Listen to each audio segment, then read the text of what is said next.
Exercice 199, page 275. Calculer la coordonnée du point d'intersection de la droite D1 qui comprend les points de coordonnées 2, 0 et moins 1, 2 et de la droite D2 qui comprend le point de coordonnées 1, 1 et qui est perpendiculaire à la droite D3 avec D3 qui a comme équation 2x moins 5y plus 1 égale 0. Donc, il faut structurer ça en trois parties. D'abord, on calcule l'équation de la droite D1, puis on calcule l'équation de la droite D2, et enfin, on résout un système d'équations pour avoir leur point d'intersection. Alors, commençons avec équation de la droite D1. N'hésitez pas à mettre des titres, même dans les devoirs en classe, pour structurer ce que vous faites, vous retrouverez les résultats plus facilement. Alors, on nous dit seulement qu'elle passe par les points 2, 0 et moins 1, 2. Je vais donner des noms à ces points, ce sera plus facile pour moi.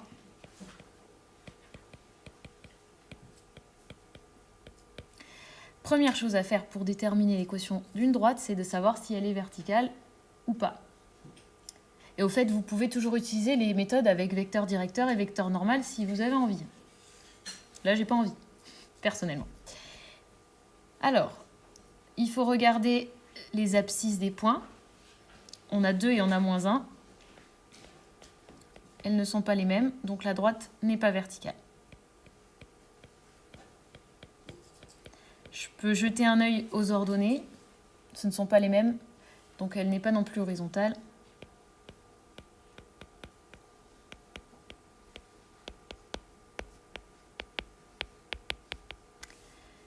On va calculer le petit a. Pour cela, on utilise la formule de la pente, c'est-à-dire delta y sur delta x. Rappelez-vous que dans la formule, il faut mettre les lettres dans le même ordre, au numérateur et au dénominateur. Et je remplace. Je vais avoir 2 moins 0 et moins 1, moins 2. Et ça fait 2 sur moins 3, moins 2 tiers. Vous aviez trouvé ça? Calcul de petit b.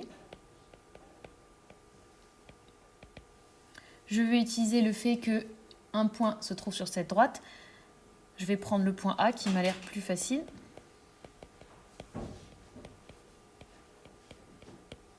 Ces coordonnées vont vérifier l'équation de la droite.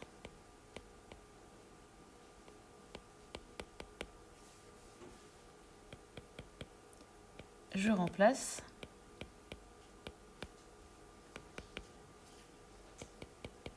Et je trouve B qui est égal à 4 tiers. Vous avez la même chose? Conclusion. D1 a pour équation y égale moins 2 tiers de x plus 4 tiers. Deuxième partie de la structure, c'est de chercher maintenant l'équation de D2.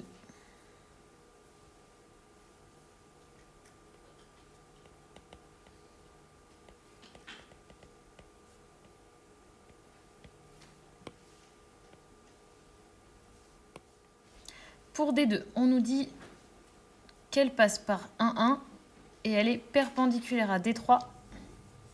Et on donne l'équation de D3. Alors déjà, je vais regarder si D3 n'est pas horizontal.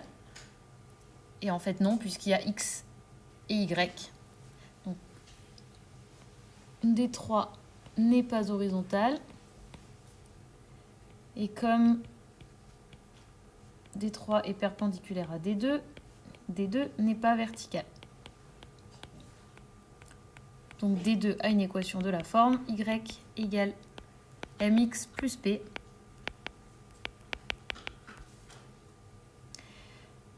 Je vais calculer le petit m. Donc pour cela, je vais utiliser le produit des pentes. Sauf que malheureusement, je ne connais pas la pente de D3 telle qu'elle est fournie. 2x moins 5y plus 1 égale 0. Je dois mettre ça sous forme d'équation réduite pour pouvoir voir la pente. Donc je vais isoler le y.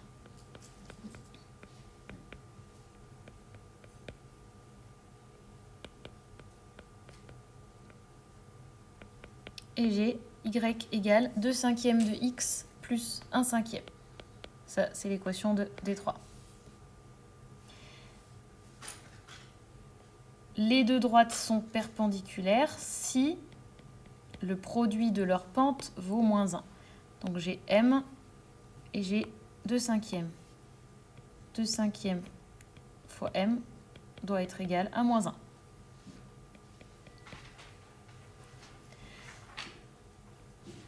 Et ça nous donne m égale moins 5 demi. Il nous reste le petit p à trouver. On sait que le point C de coordonnées 1, 1 se trouve sur cette droite. Donc ces coordonnées vérifient l'équation de la droite.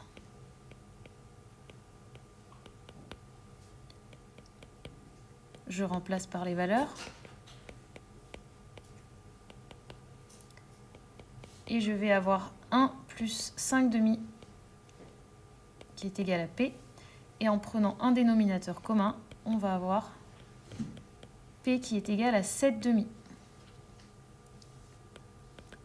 Et ainsi, j'ai l'équation de la droite des deux. Y égale moins 5 demi de x plus 7 demi. Et il nous reste maintenant à trouver le point d'intersection de ces deux droites. Et je vous rappelle que pour faire un point d'intersection, il faut résoudre un système. Le système qu'il faut résoudre, c'est le système qui est composé par les deux équations des deux droites. Donc on a D1, c'est y égale moins 2 tiers de x plus 4 tiers.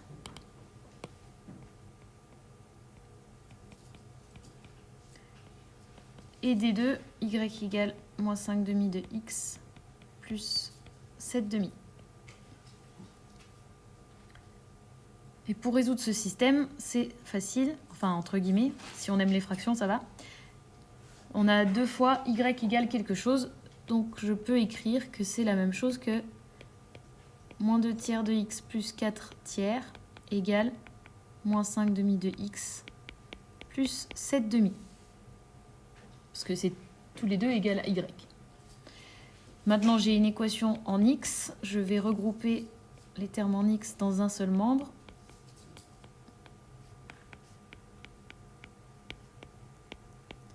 Et je vais prendre un dénominateur commun, 6, partout.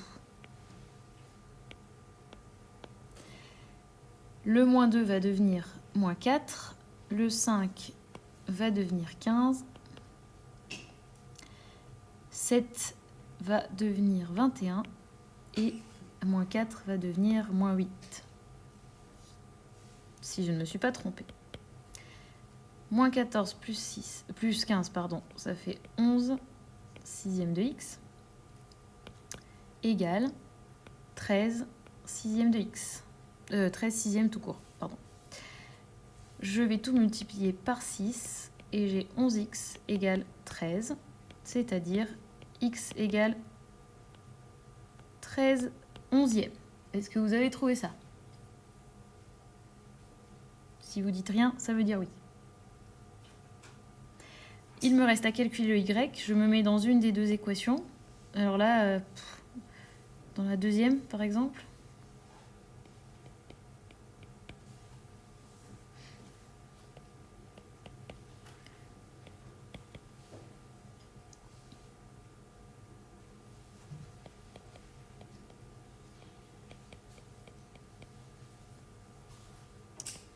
Et je remplace x par 13 onzième. C'est charmant comme résultat.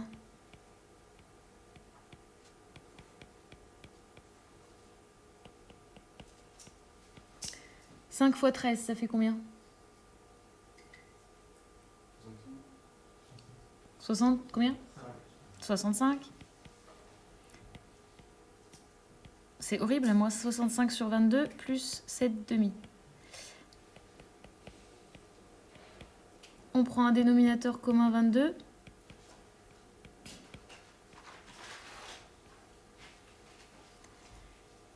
Et moins 65 plus 77, ça fait combien? 12 sur 2, c'est-à-dire 6. Bah, le Y, il est vachement plus joli que le X. Ainsi, donc le point d'intersection, c'est... alors, j'ai déjà un point A, B, C. Ok. Les coordonnées de D sont 13, 11, yème, et 6. Ce sont les coordonnées du point d'intersection des deux droites.